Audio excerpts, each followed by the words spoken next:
This SciShow video is supported by Brilliant. As a SciShow viewer, you can keep building your STEM skills for 20% off an annual premium subscription at brilliant.org/SciShow.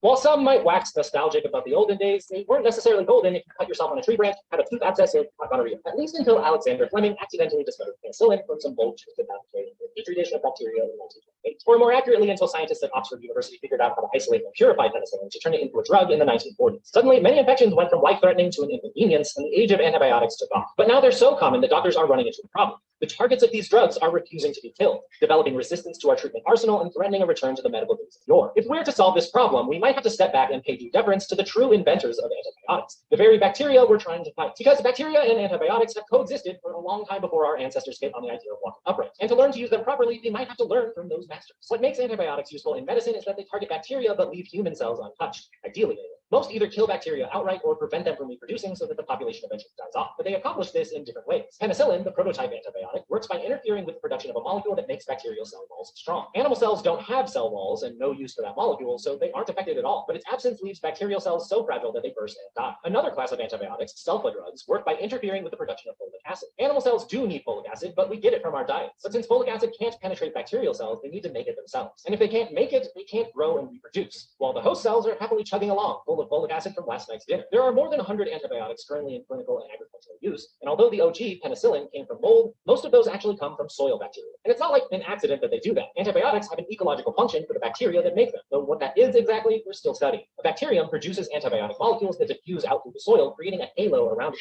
Close to the cell, the concentration is highest, and it drops off as you move further away. So we've traditionally thought that antibiotics are a weapon bacteria use to kill other microbes in the area, so the producer bacteria can reign supreme. But obviously, we don't just make sick people eat dirt and hope for the best. Instead, we isolate and purify the specific antibacterial compound those soil bacteria are producing. Then we figure out a dose that will be strong enough to take out the infection, even as our livers try to process it out of our bodies, which is a lot. So when we take antibiotics as drugs, they're often a much higher concentration that lasts much longer and works at a much larger scale than they do in nature. This development and dosing process is in a constant race against the bacteria we're fighting off, developing resistance to the drugs we're trying to kill them with. And that resistance is genetic. The target bacteria either develop genetic mutations that allow them to survive the antibiotic attack, or receive those genes from other bacteria that are already resistant. Those genes can work in a handful of different ways. In general, they keep the antibiotic molecule from interacting with whatever that molecule targets to murder bacteria. When bacteria become resistant, we start needing higher and higher doses of antibiotic to reach an effective dose. And some antibiotics just stop working altogether. In fact, we're at a point where most new antibiotics have fewer than 10 years of widespread use before resistance is too high for the drug to be helpful. New ones can either be discovered in the wild or developed in a lab, but overall, we're starting to run low on options. But as much as we may think about antibiotic resistance as a side effect of the antibiotic age, it's really not. Bacteria have had antibiotic genes for a long time before people started using them for drugs. They've been around for at least 40 million years and possibly up to 2 billion years. And we think they've had antibiotic resistance genes for just as long. So you might expect that it plays out in the wild the same way it does in the clinic, where antibiotic resistance makes specific antibiotics totally useless after a while, and new ones would have to evolve. But that's not how it plays out.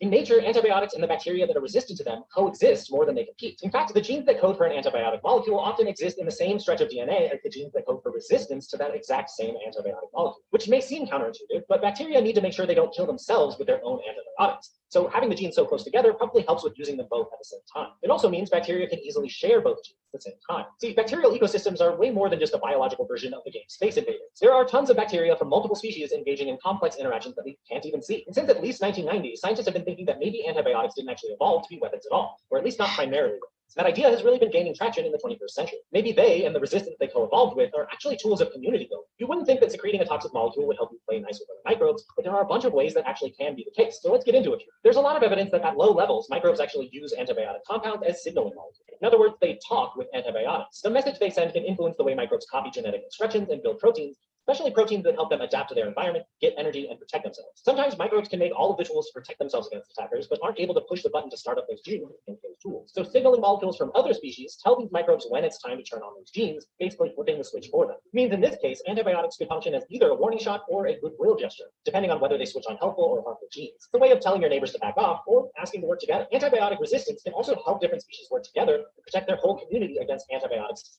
kill them. Some species stick to each other and create a super tough sheet called a biofilm that can help protect them from antibiotics by basically acting as an antibiotic raincoat. Some species can't form their own biofilm, so they'll wiggle their way into someone else's to take advantage of the protection that that tough sheet offers. Kind of like when your dog wedges itself between you and your partner on the couch during a thunderstorm. And in other cases, antibiotic-resistant molecules work in a similar way to antibiotics, with that concentration gradient spreading out, generating a force field around the producer microbe that inactivates all the antibiotics nearest. Other species that aren't resistant to the antibiotic in question then slip inside their neighbor's force field for protection, so they survive even though they don't have the ability to inactivate the antibiotic themselves. By working with neighboring microbes, every microbe doesn't have to be resistant to every antibiotic. Members can work together so the community can protect itself, even if the individuals can't. But all of those strategies focus either on antibiotics or antibiotic resistance. They don't explain why both might occur together in the same organism. In 2021, researchers in New York described it like a split society. If you're going to be living in a community that relies on cooperation when resources are limited, I don't want to maximize the chances that the new guy is bringing something to the table, making him worth splitting your resources with. In this view, the halo of antibiotics secreted by a particular community represents a gauntlet that makes it difficult for outsiders to get close. But if a new microbe can survive the microbial hazing and get close enough,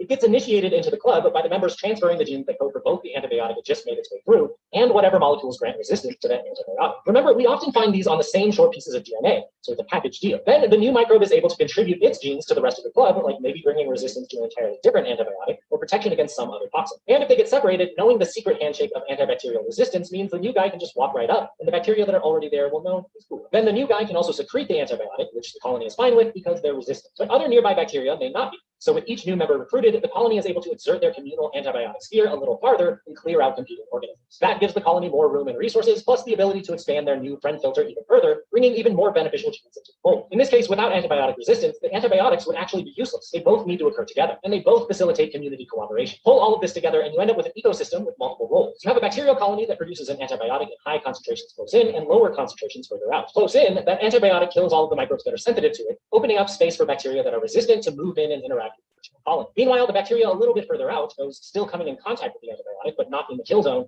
are having their genes turned on or off by the antibiotic in question, changing how they function. The sublethal dose of antibiotics can also select for them to evolve their own resistance genes, letting them gradually get closer.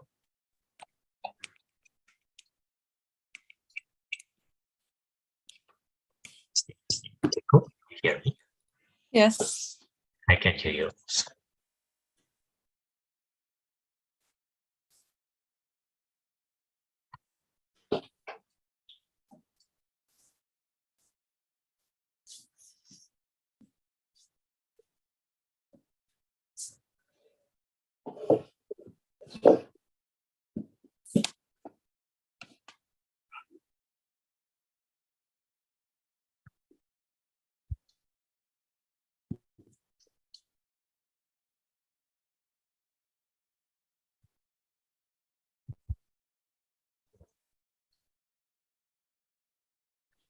Is my voice clear like usual? Yes, very clear. Voice is also clear. So what's going on? Okay. I'm just waiting for the Jamboard to load. Yeah, it's a bit slow. Okay. Right. Thanks. Oh yeah. Oh. Thanks for coming in early. Are you sick? Sorry? Are you sick? No. Right. Just sounded like you have flu. Oh, I just had my vocal lesson before this, so maybe I sound a bit different. Right. Vocal lesson. How interesting. Yeah.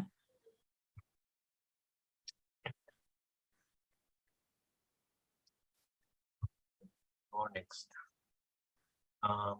Congratulations on the math test. Is there anything you want to share with me? I made some careless mistakes actually, I think. Right. You remember the applications of differentiation question where I couldn't find X or something. Yeah, I couldn't find X. I forgot why, but it was because my part A. Okay, wait, I just write it down. I switched like can I write? I just write it on. Sure. Maybe page 6. Oh, my pen not connected. Right. My pen is dead, I think. Okay, wait. Then I wrote this. I write right angle triangle, I wrote h square equals to b square plus a square. H square is equals to a square plus b square. Yeah. That was But why I what's couldn't find x. I couldn't form the correct equation. oh, right. Yeah, It it's was a on. right angle. Right. Okay. Oh, that's the mistake lah. Yeah. So that's why you lose the 3 marks. Is it something like that? Can't remember how many. Right. Oh wow. Okay. But yeah. That was why I lost quite a few marks. Why would the h be the height? Is it because it's the height? Huh? Why would the I meant to write b square equals to a square plus h square. H square, yeah. Right. Yeah, Because- but Yeah, because our brain sometimes confuse h with hypotenuse, right? So yeah. but the Oh, it's a question total of 6 marks. I got 3 method marks. and that is how you go from 39 to 36 lah. Correct? Yes. Right. So you're saying that this is the only mistake, really? No, okay, wait. This is not even a major Oh, then mistake. We know we lose marks lah. then I differentiated this into this. Yes. But Right. I only lost 2 marks from that, I think. Right. Yeah. Okay. So that's how many marks now? That's 41 now, right? Oh, so you're saying that you lose 5 marks, then 36 plus 5 lah, could be 41, something like that. Yes. Yeah, this is not major. Yeah. I mean, things like this do happen, yeah, of course. And of course, 5 marks is a little painful, but I mean, it's still improvement. yeah. That's what I mean actually. Like if this is your only mistake, right? I mean, discounting the 9 marks that you cannot do it. Never mind that for now, right? If this is the only mistake, that definitely this is clearly just improvement, right? Because the sillier the mistakes, but if that's the only mistake, that means many things were correct. That means the skill, the careless mistake will always happen, right? Right. Understood. Okay. Good to hear. Yeah, basically the valuable thing you realize is that this certain method is working, right? At least to improve you, right? At least to improve you. So the next question might be is that if you want to improve further, is sticking to the current method work or not, right? Will it still work? You wouldn't know. Actually, I'm gonna try this for other subjects. Of course. Yeah. Please do, and that's why we are here today, right? To talk about chemistry. For math, it is possible that to improve further, you may need some slight adjustment or a new method, or maybe the method will be fine. Yeah. You wouldn't know until you try. So I'm curious to see whether it will stay like this or even improve for the next major exam. Right? But right now you have a stable footing, so that's great. That's great. Okay, good. If there is nothing else to share, let us see a chemistry paper together. But I realize that we might need handphone if you are talking about a physical paper. If not, digital paper is fine. I can look for digital. A digital paper, then you just share the screen, right? Share screen. Oh, okay. Okay, hang on. Paper 3, yeah.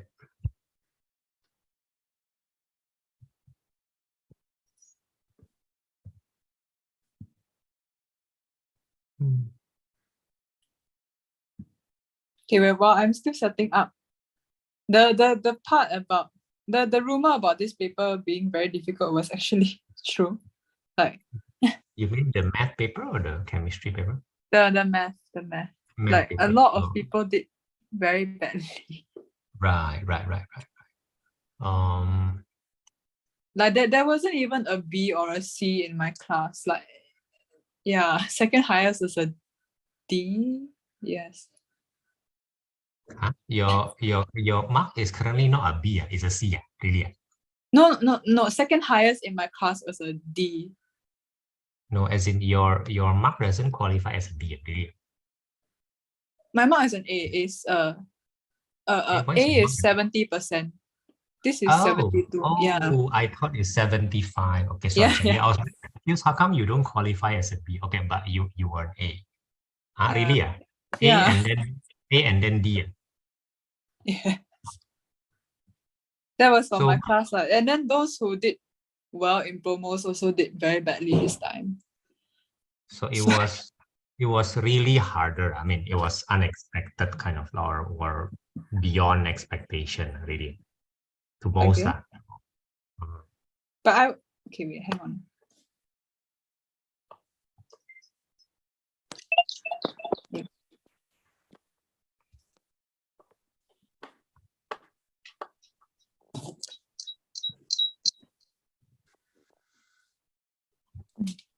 I guess congratulations for this, the new confidence.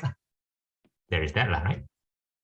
The confidence that you a calm confidence, maybe we will say not necessarily a very exciting or joyful thing. I don't mean that. I mean a simple calm confidence that I was saying that you found after performance right? Now I suppose this qualifies as a good performance, right? Yeah. Yes. There is that. I think it kind of shows you what I'm saying also, confident before. That's a mark of past performance, not a mark of the performance that is to come, right? So people may be confident due to the promos, right? That's a normal thing to do if the promo is good, but it doesn't signal what is coming next. It does. Preparation is what is supposed to matter, not confidence, right? So it's still good to have confidence, definitely, it's still good, but don't overrate it. I guess that's what I'm saying. Remember that when you enter the exam, you weren't confident, by rightfully, and there's a replacement called encouragement or courage. There is that. Okay, right. So yeah, I think I learned my lesson from O level. I think I was a bit complacent back then, a bit. But yeah. well, I suppose because you were cruising, I mean, there wasn't much problem, right? Yeah. But JC is usually enough to wake most people up, so it's good. Also, the source that I have doesn't have Chem paper 3. Okay, wait. I do have, right? Okay, wait, hang on, let me check.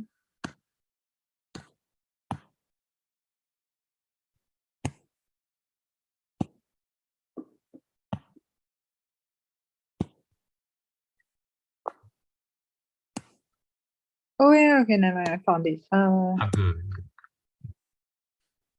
Which school? Up to you, but we don't have to go very ambitious for now.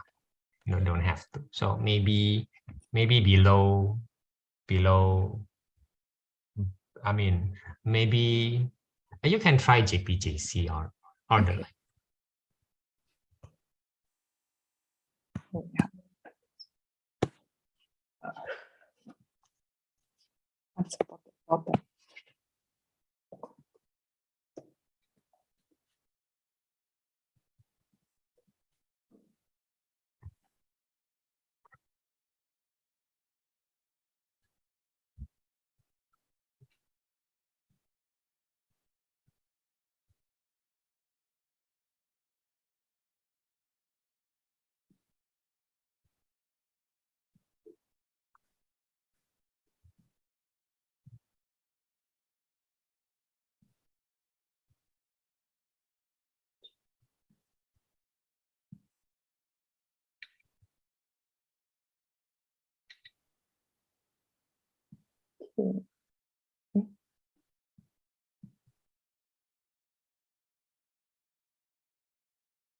Okay, it's a zip file, so I have to open it up on my computer. So. Sure, no worries. Yeah, Kak Brian, I can see you. Right. Today there isn't much happening, Kak Brian, because there's so many sudden changes in the schedule for Thursday. Okay. Just be there, yeah. Today with Keiko, which is not even supposed to be right now, right? We are not even talking about a certain question, but a way to read the question. And we're talking about chemistry also, right? Okay. So just a background. So because Keiko did some exam training lah. You know what it is, Brian? It is the reading first, and then after reading, then you do that kind of thing. And then she was practicing with that, and then she ended up scoring better lah, right? So just wondering whether that I can apply to the paper 3 of chemistry, because paper 3 of chemistry does have a lot of reading lah, right? So she's wondering whether something can be done on that. So that's why we're talking about this right now, right? This is not the intended slot. Okay. So, okay, I'm seeing it. Yeah. It's paper 3. I'm reading it very quickly. Yeah. Can you just confirm how many hours do we have for paper 3? Just to confirm. 2 hours. So 4 questions, sorry. Okay, 4 or 5, right? Usually. Oh, 5 questions. Okay. Right. For a total of is it 100 marks or something? Did they tell you the total marks? Because it's total 20, 20, 20 is usually like that, right? 100. Yeah, 20 times 5, right? Really? Right. 2 hours for 5 questions. That's okay. No, that doesn't seem to be possible anyway. It doesn't seem to, and therefore it gives you pressure to not be calm, right? It gives you a lot of pressure to just do all the wrong things, like all the wrong things, right? Okay, which doesn't seem to be what you did in math. So I would say that you calmly disregard almost 20% of the paper. Okay. Right. I mean, from 41, then you say, okay, 5 marks of careless mistakes. So you disregard 9 out of 50. That's 18% lah. We'll say lah, right? That's true. And you end up scoring. The reality is in front of you lah, right? I would argue that maybe other people will be more fussy about doing more, but in terms of a very difficult question, maybe we'll say this is a difficult paper. That's not the best strategy, as now is very apparent, because turns out that nobody else scores A, which is just an emphasis of how difficult paper is different. It must be handled differently. Right? It must be handled. Now, in math, you achieve that, right? You achieve in exam, you achieve you are willing to let go of almost 20% of the paper calmly, correct? Yeah. Right. It will be no surprise if in paper 3 of chemistry, you will naturally do that also. After you try certain things in training, then you will see for yourself whether that's the right thing to do or not. But I would gather that is what it is, because as per usual, 15% at least of the paper will be rather terrible. So letting go of 20% is not a very big stretch. Letting go of the proper 20%. And in JC, it is very clear why A is 70%. It's very clear why 70% is called excellent. Yeah. Very, very clear, at least to me. In university, it is the same case, but I think it's actually 75%. I mean, whatever, man, you are excellent if you can answer 75%, which means you don't have to answer 1/4 of the exam. Yeah. You just to answer 3/4 correctly, you are excellent. And there is an acknowledgement of,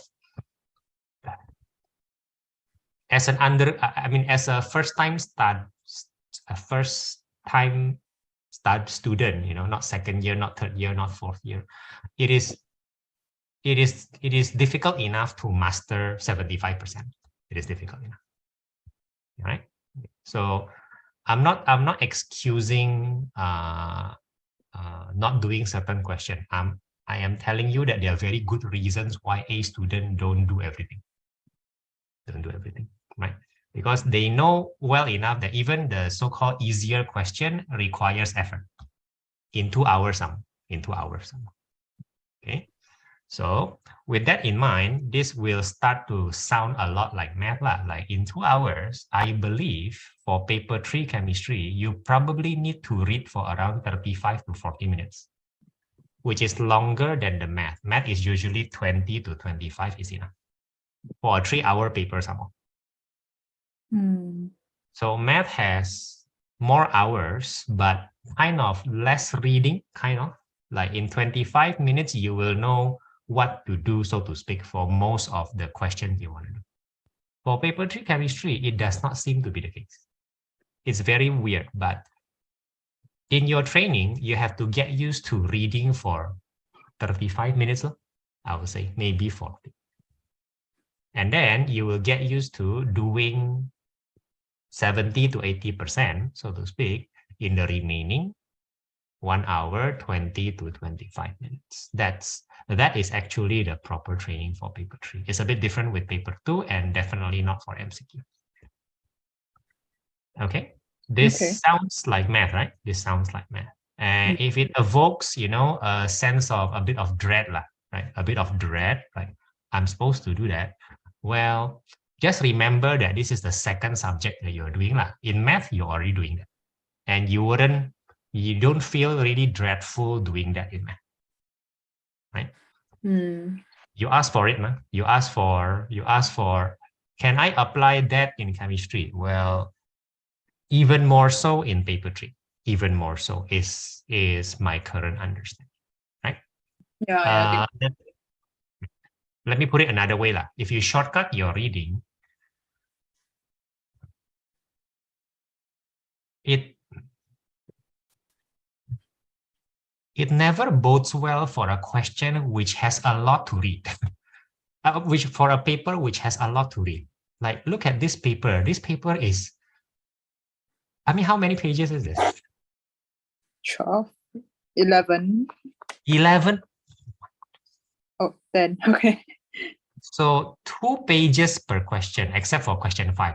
No. 2 pages for question, right? 2 pages per question, 1.5 to 2.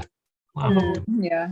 Which is, wait, hello, Ainesh, is it? Ainesh? Was that Yeah, this is something like that. I thought you saw. I know. But 8:45, yeah? I'll be with you at 8:45. Oh, okay. Right? Okay. Just stay there. It's fine. Because Ainesh is also just updating me for today. Right? Okay. So yeah, long story, you know the story lah, Keiko. That is what I'm recommending. We learn a lot on how to read. And most of the time, you will recognize that half of the question is kind of easy to do. For example, dot and cross diagram of hydrogen peroxide, even though it's a bit weird, and sodium peroxide also a little bit weird. If you don't have a skill gap, definitely can do. Then explain the difference of the melting point, also can do one. This already does not sound like a very difficult question. Oh, this is not part of the 15%, no? That is what we're thinking in reading this question. Not so much on how to answer. You probably know how to answer, right? So far, so good, yeah? If you don't know, there is a skill gap. This one I can tell you, this is not supposed to be something that you cannot. Yeah, reasonably basic, right? Reasonably basic. You can use the word lattice energy because sodium peroxide and sodium oxide are definitely ionic, right? But I'm not sure that hydrogen peroxide is ionic. So are you sure lattice energy should be the thing you use? You think about that for a while. Yeah. Okay. But those are very important things to know. This is reading. This is reading. Oh, I'm supposed to use lattice energy. Oh yeah, that's a result of a reasonable reading. Yeah, okay. I think I want to use that, right? Very good reading. But hydrogen peroxide, I'm telling you, maybe you want to reconsider. Also a good process of reading. So right? this So what would that be? Okay, that's ionic, but hydrogen peroxide is, you must quote if you know what hydrogen peroxide phase is in room Yeah, I temperature, think we need to draw this first. That's why they asked us to draw. I can't type the loan test now. yeah, which is fair, right? Which is fair. Yeah. Right. Okay, excellent, right? Excellent. Okay. Right. So your reading says that maybe there is link. Makes sense to me, like totally makes sense. Right? It makes sense, right?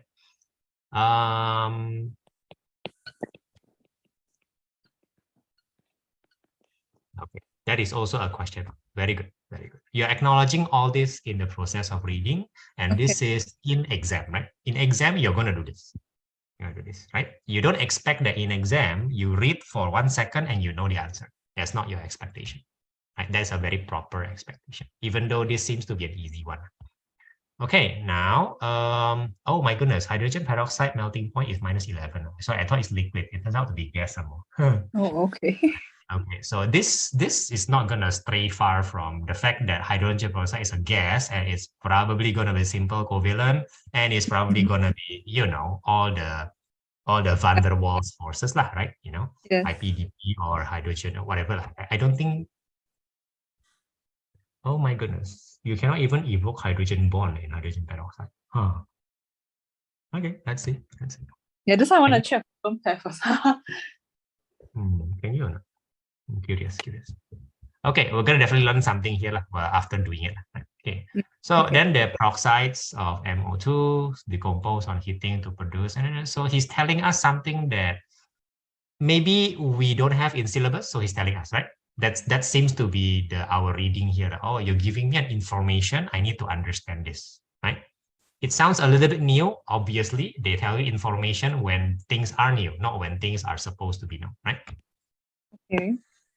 So then he suddenly asked for strontium. Strontium, if you compare, it will be in group 2, right? So writing this equation, 1 mark should be easy, right? Okay, that would be a good reading, right? So I'll just say no. Right. Suggest how the temperature at waste temperature varies down group 2. We are going to suggest as it's going to be 3 marks. Oh, wait. Is this periodic table or whatever the topic is called? I haven't learned that. Probably is.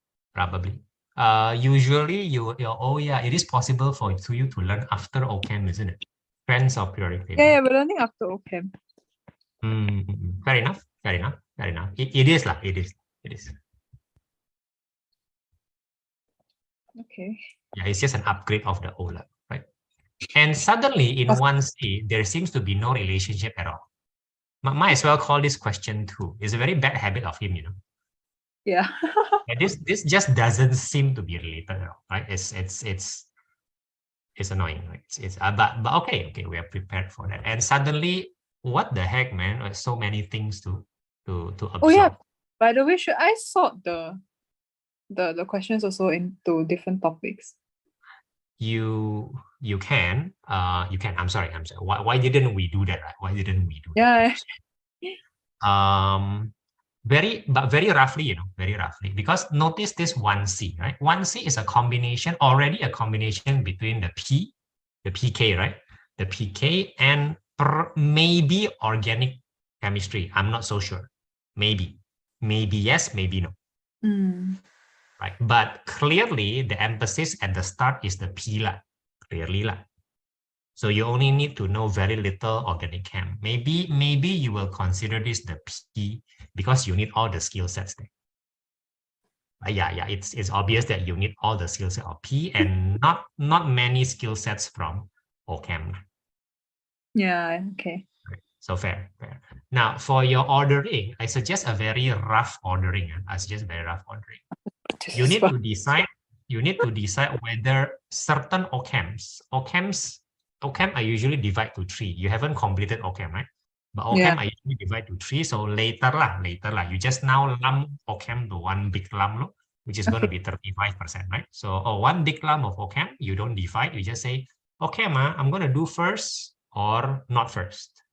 Same thing with the PK. PK is also a very big definitely do PK. Percentage. So PK first or OChem first? Now, where's the order of PK and OChem?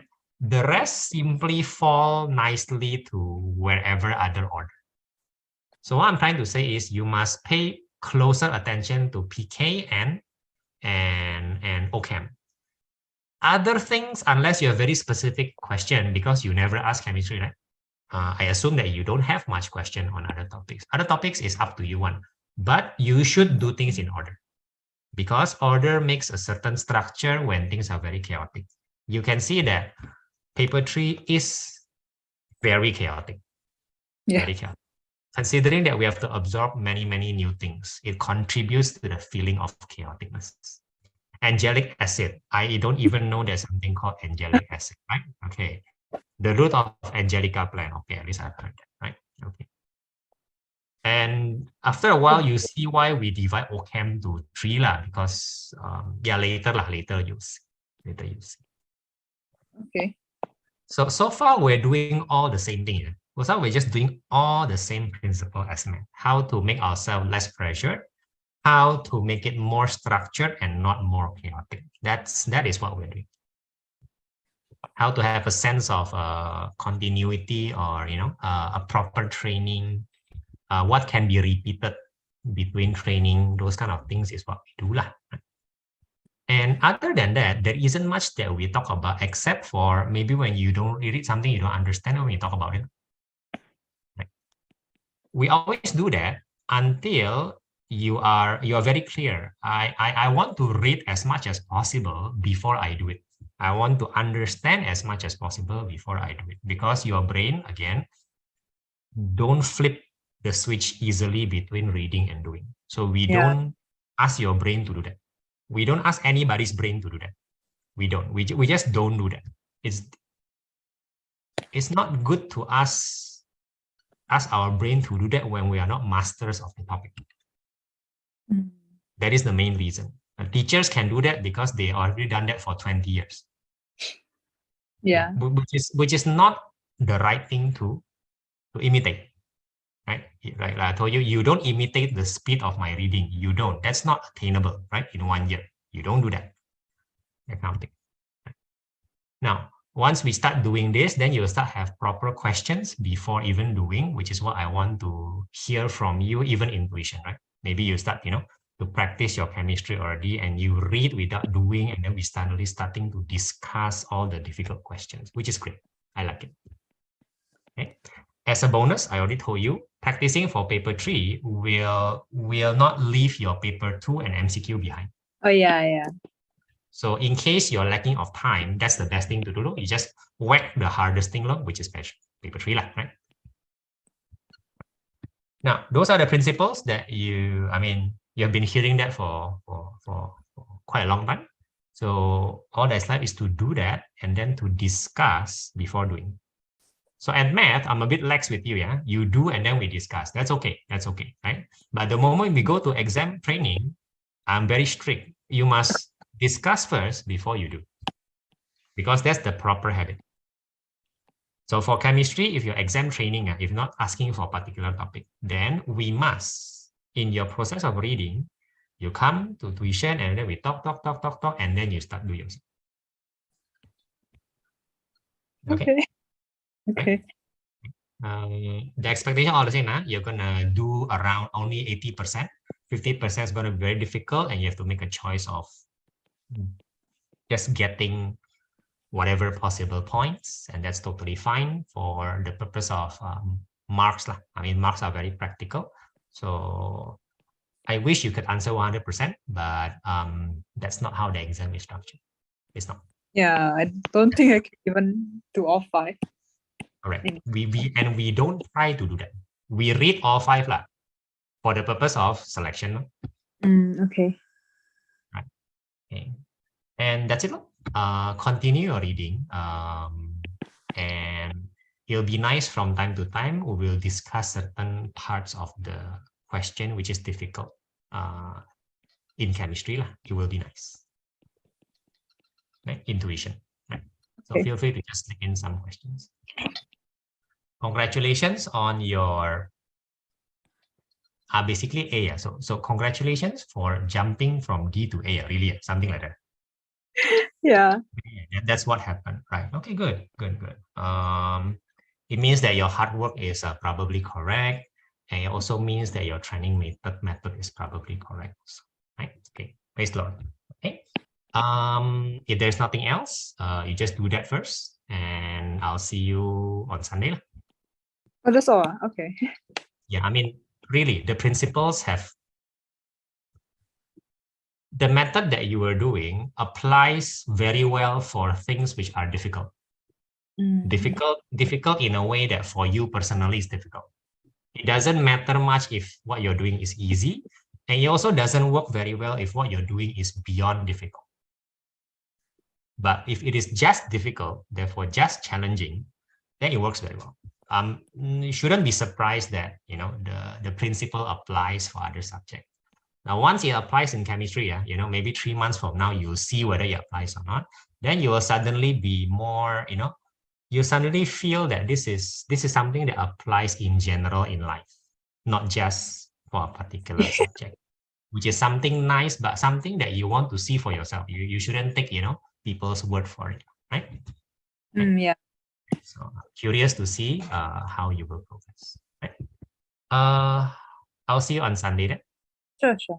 All right. All right. Ainesh, glad to meet you. I'm gonna type for you something in the chat, in the WhatsApp. So in the WhatsApp, right? You don't mind? Just check your WhatsApp. Right? Okay. Again, Ainesh, can you hear me? Yeah. Right. Okay. Oh, the WhatsApp doesn't. Oh, my last message didn't send. That's so weird. Right. Okay. Right. That's fine. Okay. I'm just testing WhatsApp. How come I cannot send anything? How come I cannot send anything using WhatsApp? Okay. What's going on here? Your code is in the Zoom. Oh.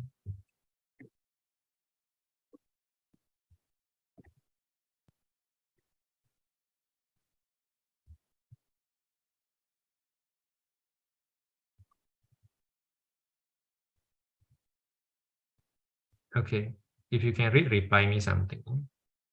Okay, understood. Okay, good. Okay.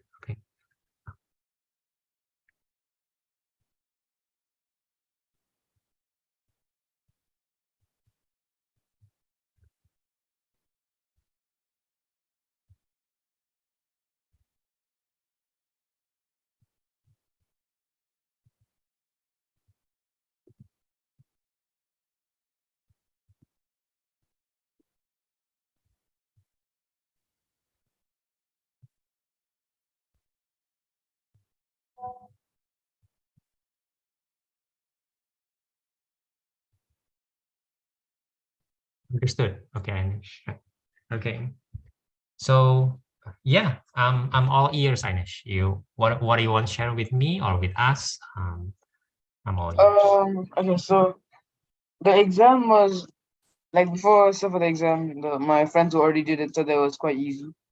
Then the first question, there was already like a 3-mark question, but the test was out of 30, and there was a 3-mark question that I wasn't able to do, but most people weren't able to do that, so it's fine. But then it was the partial fractions where I went wrong. So there was one question where one of the denominators you couldn't factorize it, but because I'm so insecure about my factorizing, I thought that I was messing it up. So I spent a lot of time trying to factorize it when it was actually unfactorizable. And then when I gave up and decided to treat it like an unfactorizable denominator, I used the wrong form. I didn't do a plus bx plus c. I did a plus b, the regular one. Right. That's 6 months. That's 9 months ago now of 30 already. Right. Understood. Right. So is that what you want to share with me? Yeah, pretty much. Understood. I'm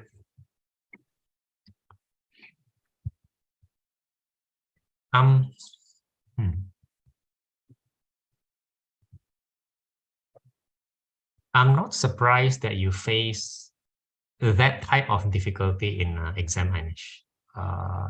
The type of difficulty I mean is that it's not that the question is undoable. You have the skill sets to do it, right?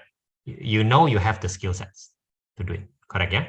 That's why you say that you were wrong, because you know what is correct, and if only you realize that in exam, or if only you take the right decisions in exam, or if only you realize certain things quicker, right? Things will be better, and that is correct. It is correct. It is correct. I'm not surprised, because that is where you are right now. You have the skill set, but your exam skills is a totally different thing, right? Exam skills is a totally different thing. You don't seem to have most of them. How to deal with exam properly, right? I mean, it's not like you lose every mark of the 30 marks, right? I mean, that's not true also, right? That's not true. But you lose a big chunk that you seem to be regretful because you could have just gotten them, right? Yeah. And I am not surprised, because you are there. You know certain things and you don't know other things. Here's the fact, right? Here's the fact. There's simple training for that, to make up for the lack of exam skill. Your senior just now has a different story. If you overhear a bit, your senior just now. She has trouble with JC2 math. That'll be your 6 math, serious math, like very difficult, right? But she went from D to A in 2 major exams, like the previous one and this one. But because she made up all the lacking exam skills, which you are still lacking, but she's no longer lacking, and she's now thinking of applying it to chemistry, because the exam skills does apply. Okay. When I say I'm not surprised with the event, doesn't mean that I'm not sad. No, I am sad, partly because that's the likeliest thing to happen when I think about it. It is, and therefore last year most of the seniors also faced that trouble, and that is where they start to be convinced that they have to do proper training for exam. Exam skills are just different from the normal math skills. The only good news here is that exam skills are not just for math. It can be applied for any other subject that you have difficulty with. So once you understand what the exam skill is, it applies for math, chem, and physics, for example, in your case, something like that. But if you don't get it, then your 3 subject is likely to suffer the same thing all over again. You take it as good news or bad news or reality, that will determine whether you improve quickly or slowly, painfully or less painfully. Now, too many things I've said, but you do feel the pain, right? Yeah. And I feel it also. I feel it also. It's not a nice thing, but I'm glad that you feel some pain. I'm glad that you don't bochap. I don't know what's it's not boch. I'm glad you still care, right? But you'll be pain. Yeah. Thank you for sharing. Thank you for sharing. Is there anything else that you want to share? No. Then take a good rest today, right? Even though I say don't think too much about it, you'll probably be feeling it, right? You probably. Yeah, I'm really upset, but it's you gotta do what you gotta do. Then well, I mean this in the best way possible. Be sad for a while. It's okay. Be sad for a while. Don't brush it off. Don't think that it's nothing. It is not nothing. It is something. It's something. Right? So be sad about it, right? I'll see you on Sunday then. I'll see you then. All right. Take Bye. care. Take care. So yeah, Brian, you see the contrast between them two, right? Yeah. So yeah. Anyway, yeah. Yeah, so Kyoko had a good jump, and Ainesh is still struggling, and it's not a surprise. But this year, I told you that I've decided to start the exam training early. But exam training are full of resistance at the start, and only Keiko seems to have the least resistance. That happens in holiday. So she's reaping her result now. She's happy. Most of the Sec 4, which is all of Sec 4, Kyoko, Ainesh, and Aditya, are very resistant. Totally not surprised. But Aditya don't need it too much. Ainesh and Kyoko definitely needs it. Now, when I say exam training, you roughly know what I'm talking about, right? Yeah. All right. So not happening this month, but maybe next month or latest March, that will definitely be a staple already, right? So maybe for Kyoko and Ainesh, not this upcoming exam Ainesh finished already. Kyoko is upcoming. Maybe wouldn't make it, but maybe we will have to do it afterwards. Why the exam so early? I have no idea. But for Ainesh side, I think it is just a belated exam from last time. I think. As for Kyoko and Aditya, the exam is more normal, like it's a mid or week 3 of February. That's more normal, I think. I feel. Just for some reason they want test on that time. I don't think that's a particularly good time, but whatever lah. Whatever they want to do, right? I'll just take it as an opportunity to either train them for exam properly or to let them feel their lack of exam skill, right? Lack of exam skill. Now, I'm not sure whether you feel it or not, but you almost never had problems with exam, right? Whether studying, preparing, or doing them. So I'm not sure whether you feel that they have almost a total lack of exam skill. I don't know how to explain it. Do you feel that way also? I guess in a sense, like the way they approach question very rigid sometimes, and like the time management also quite bad. Also no priority, also don't know how to do the easy one first, then the difficult one, that kind of thing. Don't know how to score basically. Basically just don't know how to score. Just all around the place. Yeah, but you don't do that. I also don't do that. Right? I also don't. Keiko is an easier case, right? He does not want to do that, but she end up doing that. But she already know that she don't want to do that, right? So easier to change and she's again reaping her results. Kyoko and Ainesh probably need more. Hopefully, Ainesh don't need more pain before he change. Obviously, the experience today is a bit painful for him, right? You can hear it, right? So hopefully the pain is enough to force him to change, right? Hopefully. Yeah. Right. So anyway, that's the situation for the year 4. Thank you for listening. And yeah, I'll see you on Sunday. Oh, there's no students today, is it? No, but by right there is. Even I mean, it's total mess. Right? I'll just tell you the details on WhatsApp. But at 9, which is about now, right? There is supposed to be a trial. Again, not the proper slot, but there's no other slot. So by right, there's a trial there, right? So that's what's happening. I'm just waiting for the student whether he will show up. Oh, okay. So today, I told you from the start, there isn't much because suddenly everything changes for Thursday, suddenly. All right. Okay. So anyway, yep. All right. Okay. I'll see you on Sunday. Sunday is it 7:30 or 8:30? Right. So if you don't mind, because instead of increasing the number of students right now, the students are actually some 3 students are actually cutting half. You understand? Instead of 3 hours, it's 1.5 hours. I guess I agree with the move in the sense that probably they don't have too much of trouble. But actually, for the short term, which is this month, students are not increasing but decreasing in that way.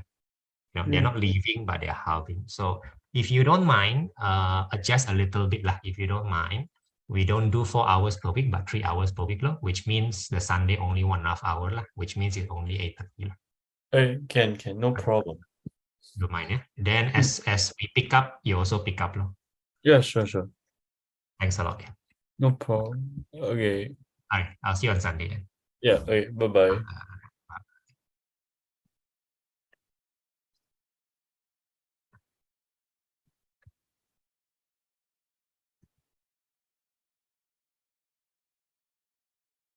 Yes, Aditya, I can see you. Hi, Mr. Philip. Yep. Just a minute.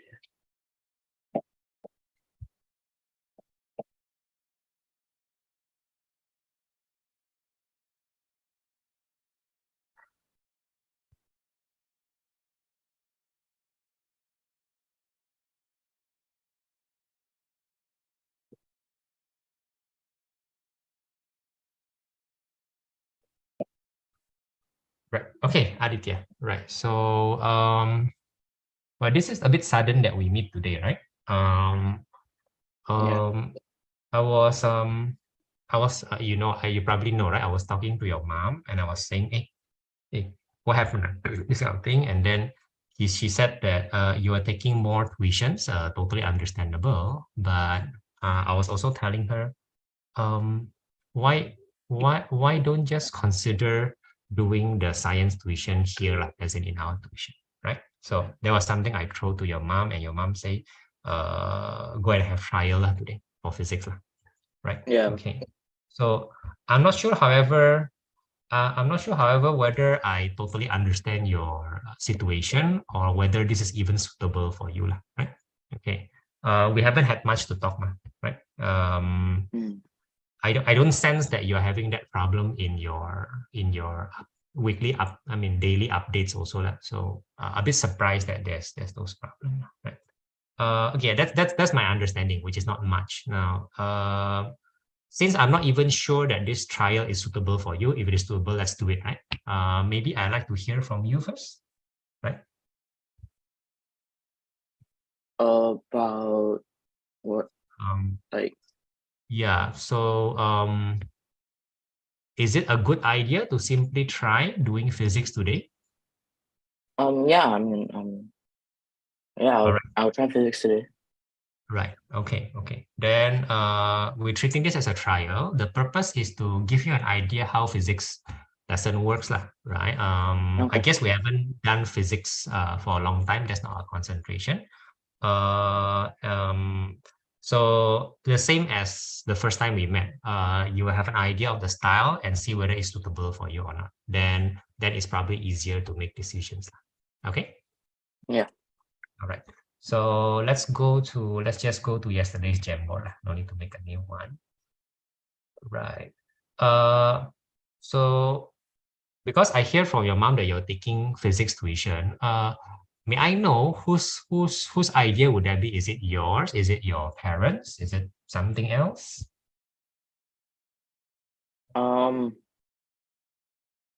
Like the physics tuition is like my mom, what's that called? Like the parents group chat. Yeah. Those parents, like a bunch of kids from my school go to the same tuition. So my mom thought it would be a good idea to send me there too, because just like, yeah, before like exams. Yeah. Because they sent like the details of the teacher in the group chat saying that he's pretty good. Correct. But like, I mean, it's pretty distracting because, well, they're my friends. And like, yeah, and the teacher's very casual about stuff. So what do you mean by casual? Like he does take it seriously, but sometimes it's like he doesn't really care. Like that's what I felt. Wait, sorry. Okay, I'm missing something. You mean you have attended the class? You know that you have experienced the class already. That's what you're saying, is it? Yeah, I've been going for like a year. Oh, goodness me! Right. Okay. Right. Sorry. I have an impression that you're going to start. Okay, so that's. Oh no. Right. So I went, and then my grades didn't really improve. So my parents were like, "Yeah, this isn't working. We got to put you for something else." Like, yeah, I think so too. Cause like, it's the friend group that goes to the tuition. they're like all friends, and I feel like I just don't belong, and it's like not really conducive. Oh, right. Per se. So understand. Okay. like they've got all their inside jokes and shit, and it's like really, like, I don't like it. Like, I mean, I don't care that they have inside jokes. It's just that, like, yeah, because they've been going for longer than I have, so they all are like, yeah, and like in school also they're like that friend group. So right. I guess it was does. like intruding. I don't like that. Like, plus Yeah. it's really distracting. They're all very like, they're not serious about studies, so it's like really not working out. Right. Okay. I understand what you're saying. I probably can imagine that. Let's, because I thought your physics and chemistry don't have a problem. That's why I never even mentioned that you should probably consider it until all this. You're saying? Like, I didn't really have a problem. It's just like, I'm not really good at self-study. You mean studying in a group is a good group is better, something like that? Yeah. Or studying with a teacher is probably more productive. Studying with a teacher, like my friends, and I can like focus and ask questions and stuff. Also, like if I self-study, like I'll probably just spend time arranging stuff, and I'll do like 3 questions and give up. I'm tired after arranging everything. Like, it usually happens that my stuff is lying around, and I'm like, oh, I should arrange this. And then I arrange the stuff on my table. Then I look in my bag and it's a mess. Then I arrange that. Then like I finally take out my book and I'm like, okay, let's get studying. And I do a few questions and I'm like, damn, I'm tired. And I just like don't do it. Right. Understood. Okay, all right. Well, let's see whether today's trial will give some new ideas to you, right? Okay. Probably good to choose a topic. There's always 2 ways of doing it. Either we discuss maybe current topic, which you do have some difficulty, right? That's the thing. We don't discuss something that you don't have difficulty with, right? So it can be the current topic, it can be the past topic. That's one way to do it. Or we can simply do a topic that you have not done before. That also has its own strength, right? Okay, but you choose how this trial should go. So what shall we choose, Aditya? Like just today I had my physics test on the electromagnetic waves and light and sound. So I think we should just do the next topic because it's not really, like, I pretty much get the topic anyways. So it's not really going to be that like useful of our time. Do it again. Your voice is a bit breaking up. I mean, the connection is breaking up. So, am I sounding clear? Do I sound clear? Sorry, do I sound clear? Yeah. How come your voice is breaking up? All right. Okay. Continue. So you're saying? We could do a new topic because I just had a test on light, sound, and EM waves. So I don't really like. It doesn't really not a matter of importance right now. Yeah. For now, it doesn't matter much. Okay. So what is the next topic? If you have any idea? I think it's just uno segundo. I'm pretty sure it's like not, because I don't think I'm going to find it online because the school portal is down. Right. So I'm gonna make a rough guesses. I mean, in the end, whatever we discuss today is gonna be a future topic, and you're gonna encounter it anyway, right? So either directly or after 1 month. Okay. something like that. Okay. So, okay, so I'll give you a few ideas because I do remember that you want to be a doctor lah. So my sense is that physics is not your highest priority, something like that. So maybe we'll just choose and like something I'm not a big fan of math related stuff, like I said before. Agreeably. Then maybe we can choose. You can also choose two ways, right? You can choose a topic in the future. I'll quote you a few, right? A topic that sounds interesting, or you already have interest in it. I mean, there's still probably something like that in physics. Or you can also choose a topic which you have no interest at all. That is also a good trial, because then you can see whether an uninteresting topic to you can be interesting in this class. That's also another way of doing it. That makes sense to you? Yeah. Right. So let me quote a few topics. Some you may know, some you don't. Just ask right? So after your electromagnetic waves, you will okay. Have you done what they call lenses? Optics. That comes under so optics, light lenses, refraction, the critical angles, the prisms, all those stuff. Okay, done. So also all the lenses. That was like last year. This year was just lenses. Today's test was only lenses. So like the real virtual image, upright, diminish, magnification, those kind of thing done. Focus, focal length. All that is done. Okay, done. Okay. Afterwards, okay, so you've done your sounds also lah. No, you don't do much sounds, right? You don't do much sound echo. I mean, there's there. Then no, we did echo and stuff. Like, I mean, not like just like given the time or given the distance, find the time or find the distance respectively. Then maybe you go to Doppler. Maybe when you talk about sound, then you go to Doppler, like getting the frequency changes because the thing is moving towards you, away from you, those kind of stuff. No idea. I have no clue what that is. Right. No frequency of light or like both. Dopplers happen in anything we have frequency, but never mind that. Okay. Once you did echo but no Doppler, then I know the extent of syllabus already, so they don't touch that. Understood. Okay, then very likely, because you cover all basically sound and light, which are all the lenses, optics, refraction, anything you covered already, then basically after this, you will probably be doing DC circuit law. That means starting electronics lah. I see. So you have not touched DC circuits lah, I suppose, as in, batteries, resistors, current, power. I mean, we did energy work and power last year, but I don't think that's the same stuff. So not yet lah, yeah? Not yet, huh? Yeah. Understood, right? So what also you haven't talked about that means motors lah, generating energy, generating electricity, Fleming left hand rule, grip rule, coil, all those stuff, magnetic field.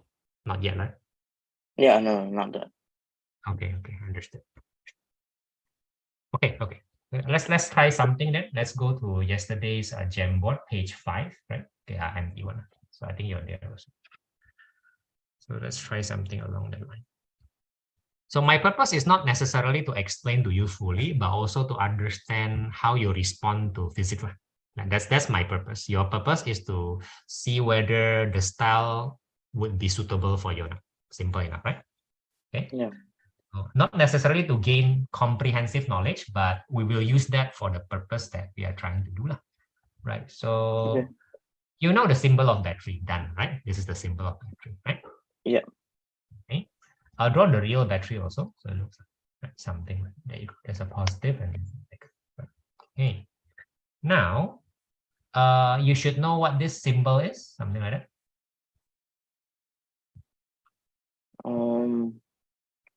Yeah. Wait.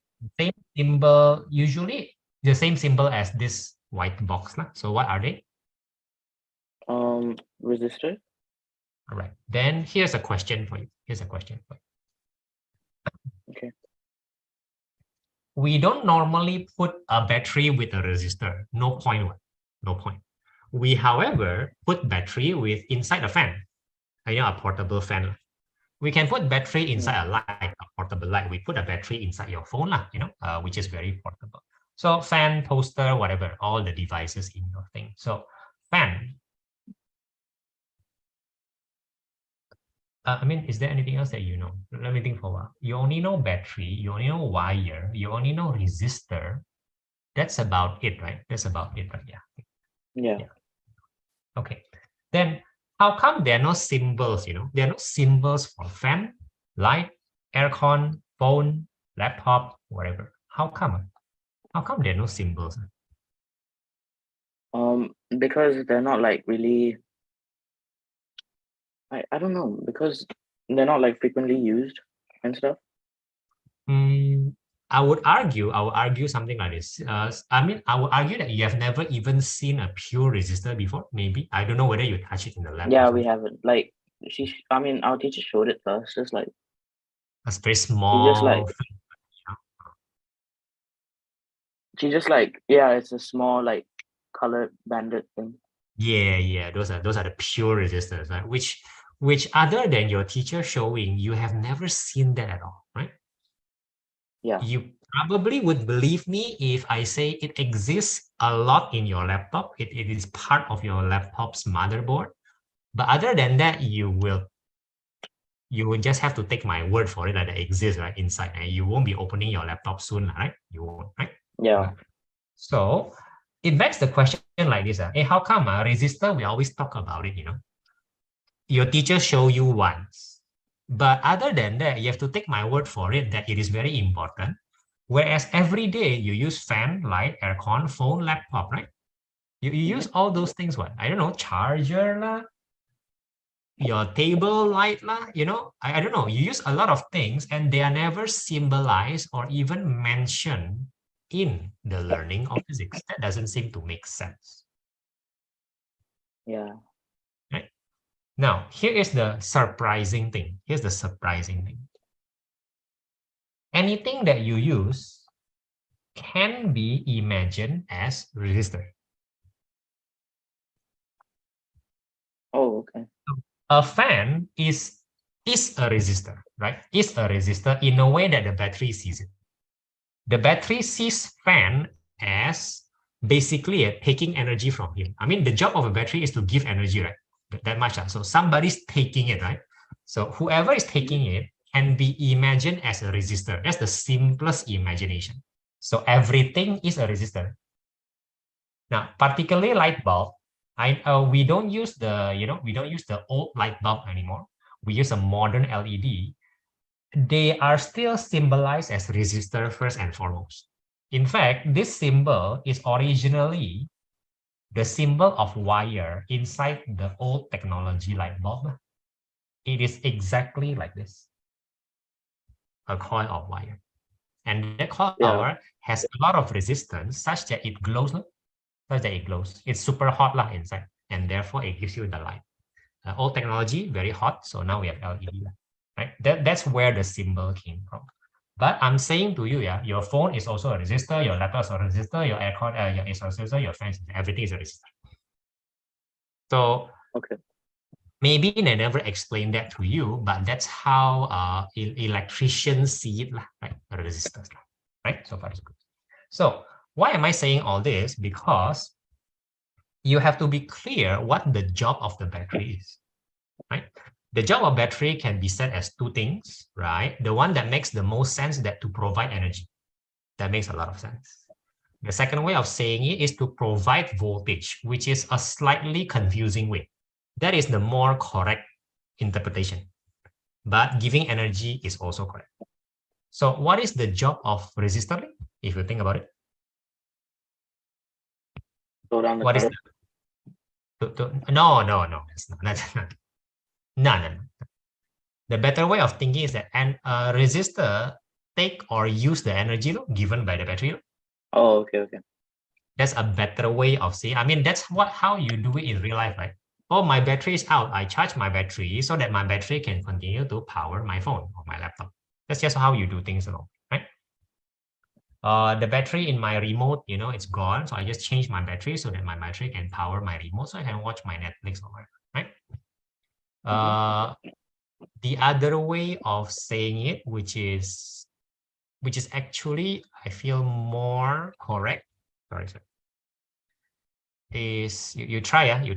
If I say that the battery's job is to provide voltage, not something that we fully understand, but let's take it that way.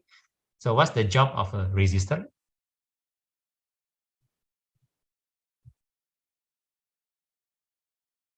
Sorry, The job of a battery is to provide energy. Provide energy, which is something easy to understand. Or I give you the alternative, provide voltage or increase the voltage. Because battery is measured in voltage, right? 9 volt, 1.5 volt. So the job of a resistor is to use that energy or to reduce the voltage. Yeah, to drop the voltage, or you can see it that way. And that is always true, by the way. Resistors will always drop voltage or use voltage, however you want to say it. Using voltage is a sign that he is using energy. See it that way. See it that way. Okay. Now, I have already introduced to you voltage. Of course, energy also. It will be E in this case. And this one also have voltage and energy. And this will be energy input, so to speak, to the circuit. Make sense?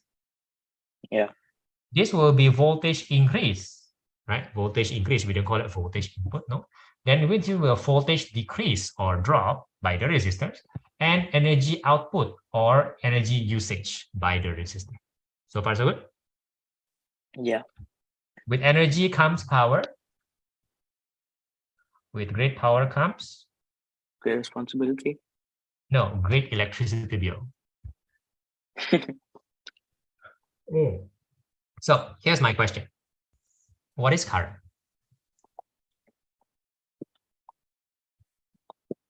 What is current? To you, yeah. I don't mean a formal definition. Don't care about that right now. Okay.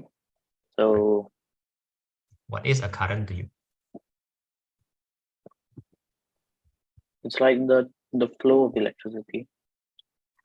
Right. That's fair. That is very fair. Even the word represents that current, right? Flow of electricity. Yeah. Because we're a physics student, because flow of electricity is something that a common person will understand. That's good. That doesn't mean it's bad. But we are physics students, so it's a little bit. We need to be a bit more precise. So it's actually the flow of something. What is it? Voltage. No. What is flowing inside the wire? There's something physical which is actually flowing inside the wire. Electrons? Yeah, both electrons. So instead of saying flow of electricity, we say it is flow of electron, and it will be, for the purpose of IGCSE, it will be correct. It will be correct to say that electrons do flow, and that would what we mean by current, right? So no surprises there. So far, so good? Yep. Now, here's a probably harder question. What is voltage to you? Pay attention to your concept of voltage. What is it?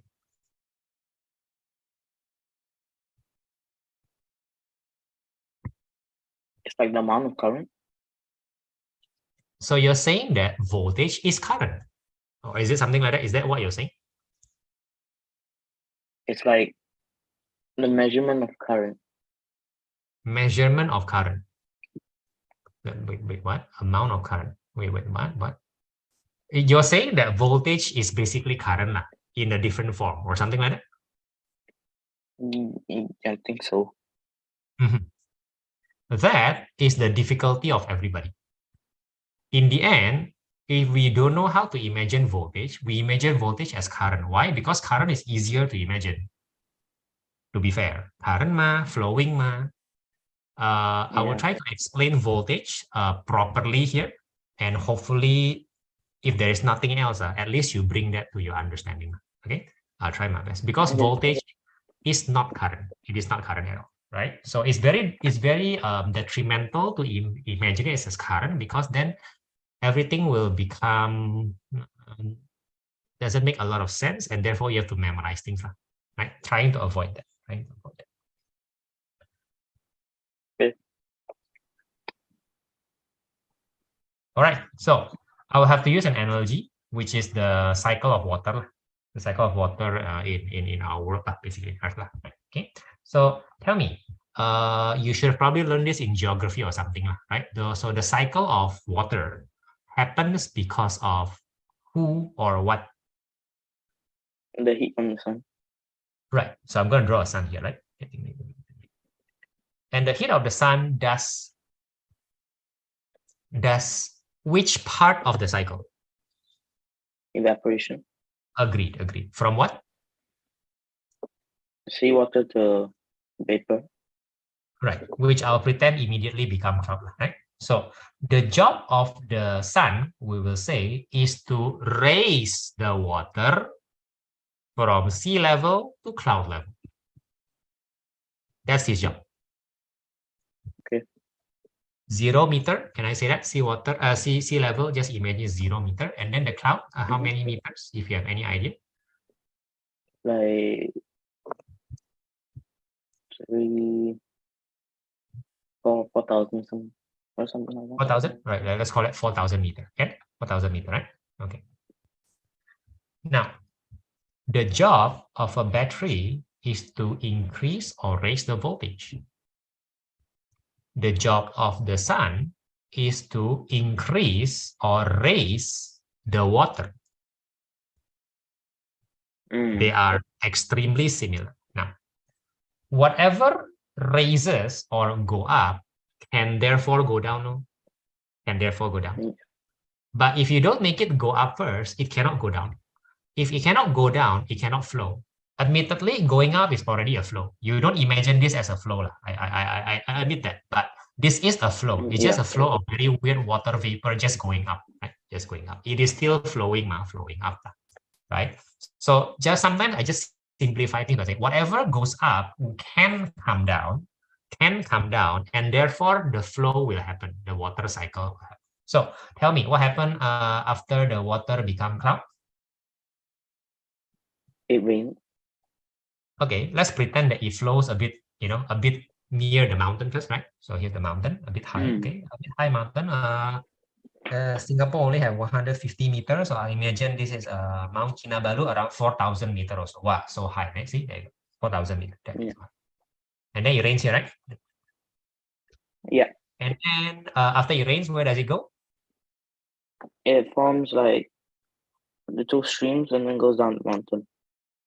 Down the mountain, sometimes it gets absorbed and it becomes a spring, and therefore after a while it becomes a river. Can I say that? River, and the river will end up flowing to the ocean. Okay, so let's say Mount Kinabalu stops here, and this is a waterfall. Okay, let's imagine that this is a waterfall. This is the rain, right? It's the rain. Okay, let's imagine that this is 2,000 meters. Let's imagine that the waterfall is around 100 meters. It's very hot. And the cloud here is still 4,000 meters. Okay, so is it possible for this cloud to travel downward more than 4,000 meters? No. Is it possible to travel downward less than 4,000 meters? Yeah. How is that possible for the water to stop here, for example? Are you saying that, or are you saying something? Oh, yeah. No, it can't. Right. Unless there is an intentional puddle here, or an intentional lake here. Maybe there's a small lake here, small in comparison to the whole rain. So it is possible for the water to be stuck there. But after the lake is full, the rest of the water will flow down, right? Same thing, same story, right? There can be a puddle here or a depression here in the river, but after the depression is full, which is usually it is, the rest of water will just continue to flow to the sea. Okay, so whatever increases 4,000 meters must after a while decrease by 4,000 meters. That's just how the water cycle works, and so on and so forth, until the sun suddenly decides to stop, right? Maybe in 1 million years, then we will not have the cycle anymore. Fair enough, yeah? Okay. So now, why am I talking about this? Because I claim that the current in form of rain or water vapor or waterfall or river, those are the currents, the I. And I'm claiming that the Mm. height of the water is the voltage. Obviously, height is different from flow. But you can say that when the water is higher, the flow will also be greater. If I only increase by 10 meter, then no matter what, the flow is not going to be that big. But since I increase 4,000 meter, the flow can be rather strong as a result. Kind of, if that makes sense to you, right? So Yeah. in a way, I'm differentiating between kind of gravity potential energy, GPE, Mhm. which is based on height, Yeah. and kinetic energy, which is basically flow. If that makes sense to you. Yeah, yeah. So voltage is like GPE. You cannot say that. That is also not correct, but it is something like that. It is based on height, how high, voltage, how high, which in turn can be changed to KE, kinetic I energy, see. flow, current. So they are different things, but they are obviously related, but they are not the same. They are not the same. Okay. Okay, so back to the circuit, right? So again, I draw a battery here, and I draw 3 resistors. Let's say, give me a random voltage. 21. 21. So if you could accept, the voltage at this point, they are analogous. This is 0 meter, correct? 0 meter. So here's 0 volt before the battery. Okay. Yeah. After the battery, just right after the battery, the job of the battery to increase, right? To increase it. So this is 21 volt, right? That will be similar to this sun, raising it to 4,000. Okay. Now I'm going to write this down as 21 volt. That makes sense? Yeah. 0 volt, 21. Now, before the first resistor, how many voltage or how high is the voltage before the first resistor? 21. Yep, 21 volt. Because why? Even though there's current here, this is just similar to the cloud traveling from here to the mountain, still 21 volt. Then you encounter the first obstacle, which is the mountain, forcing the thing to drop, raining, forcing the thing to drop. So first thing first, it will drop to 2,100 meters, quite a big drop. So let's call that, I don't know, maybe we call it. Then here you will have, I don't know, maybe we'll call that 11 volt, for the first resistance. So this is your 11 volt. Then you have a small waterfall dropping 100 meter. Maybe that's equivalent to dropping 1 volt. Maybe just pretend, correct? 10 volt. Yeah. Here's your 10 volt. So 10 volt will flow back to the C, which is what is C? 0 volt, correct? Yeah. Here is 0 volt, here also 0 volt, same thing, right? So this is 0 volt, and obviously here is also 0 volt. Oh, okay. Right? Wait. What is the okay. Yeah, yeah. making some sense? Some sense. Yeah. I'm trying to hammer some sense here, right? Yeah, then let me ask you a few questions. What is the job of the battery? Again? Provide energy.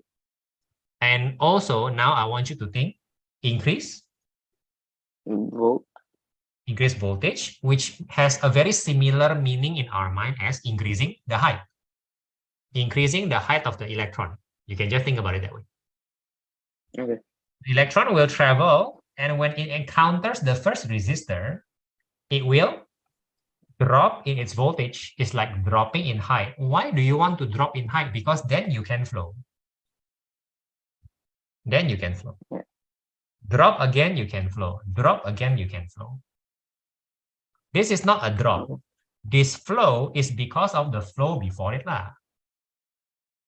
Pushing. Okay. Pushing. Right? So a drop is required for the current to happen. In that sense, voltage first, current second. In that sense.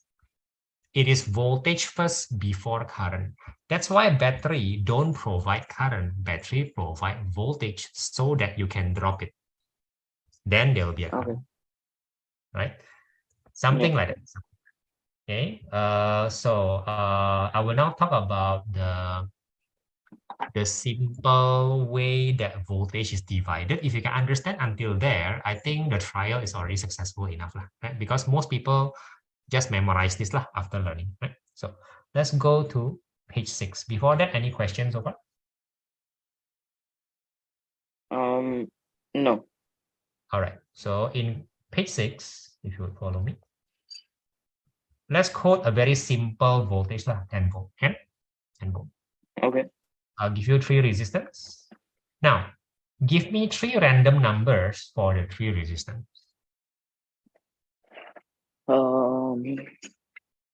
8, 5, and 2. 8,000, sorry, what? Sorry?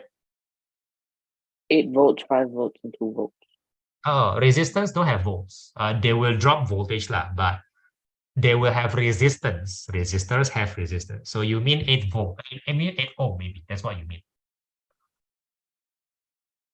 That's the measure of resistance.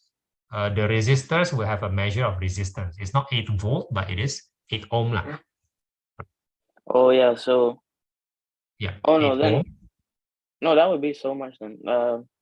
2 ohm, 5 ohm, and 2 ohm, 5 ohm.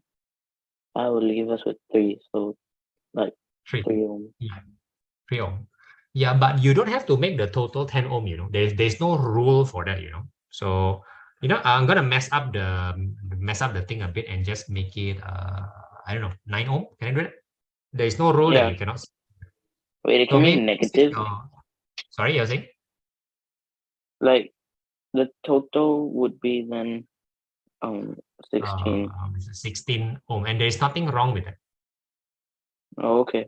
The ohm doesn't have to match the volt. You will see later what matches. Oh, the voltage yeah, it just drop makes it must 0 match. anyways, because like it won't, like there won't be anything left.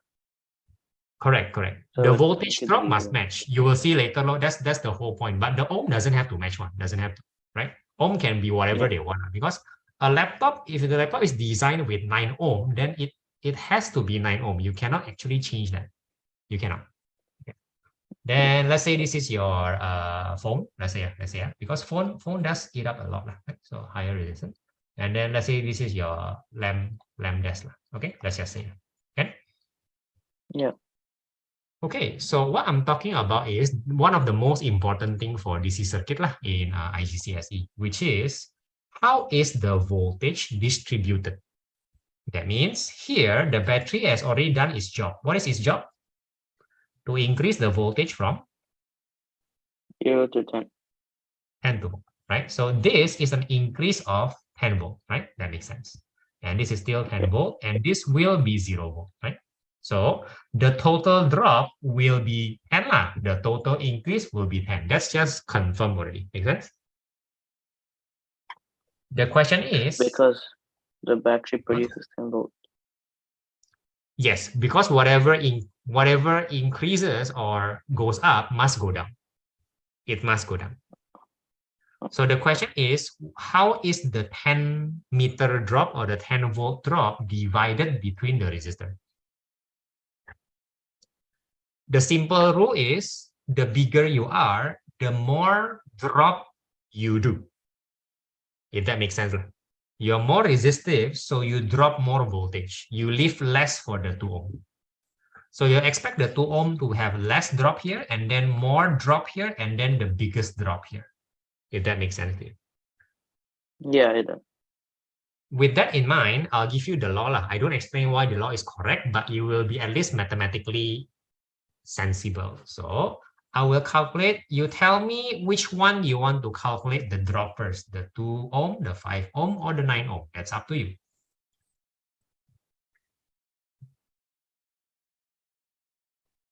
The 2 ohm.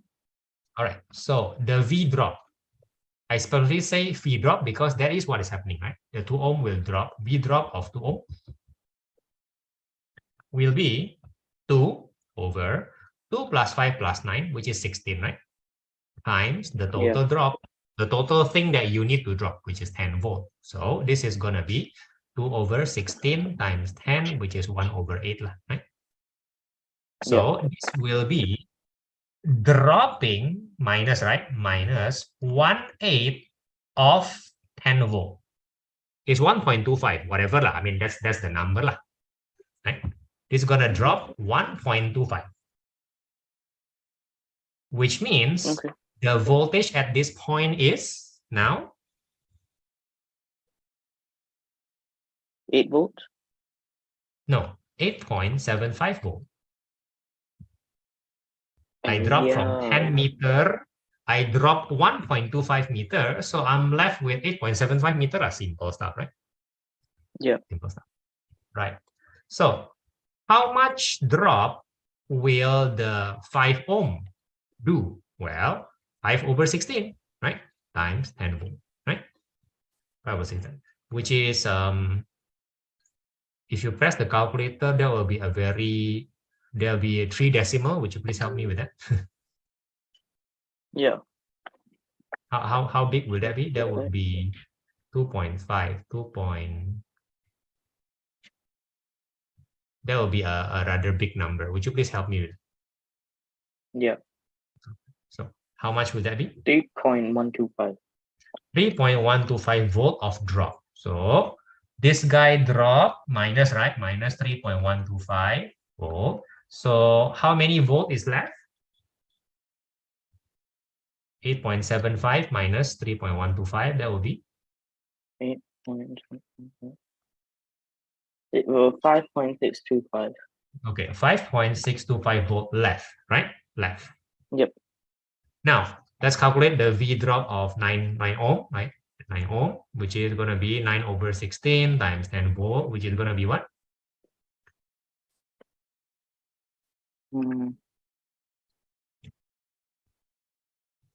5.625.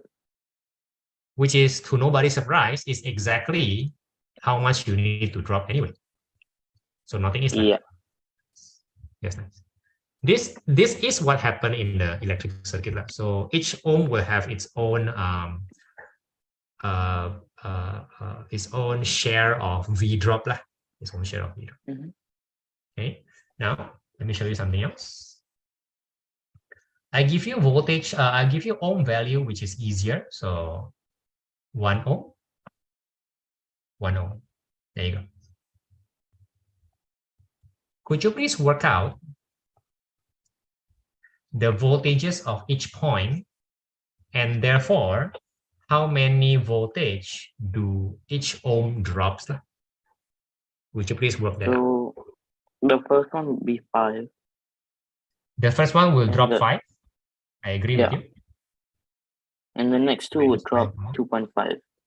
2.5. That is totally mathematically correct, and therefore realistically also correct. So the voltage at this point will be 0.